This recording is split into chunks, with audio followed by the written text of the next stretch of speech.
Ողջույն։ Մարտի սկզբին կառավարությունը մեկի հետևից հայտարարեց 3 խնդրահարույց գաղափար, որը մենք որպես եվրոպական կուսակցություն միանշանակ մերժում ենք։ Ինչի մասին է խոսքը։ Հայտարարվեց, որ իշխանությունը պատրաստ է հետ կանչել դատական հայցերը միջազգային դատարաններից, խոսքը գնում է Ադրբեջանի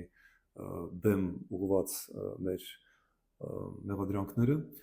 Երկրորդը կարծես թե պատրաստ են հեռացնել երրորդ կողմի, այսինքն եվրոպական դիտորդներին սահմաններից, եւ երրորդը վարչապետի երազանքը փոխել սահմանադրությունը, այն էլ նա դա բնորոշեց որպես տարածաշրջանային ուղղվածության նոր սահմանադրություն։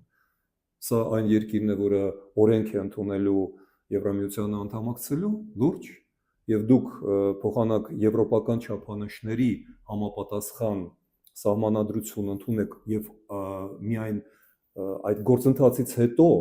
դուք հիմա եք պատրաստվում տարածաշրջանային, այսինքն ռուսա-թուրքա-իրանական ոճով ընդունել սահմանադրություն, դուք պատրաստվում եք հենց հիմա զիջումներ անել Դահիճին, հանուն ինչի։ Մենք մերժում ենք այդ բոլոր ձեր առաջարկները։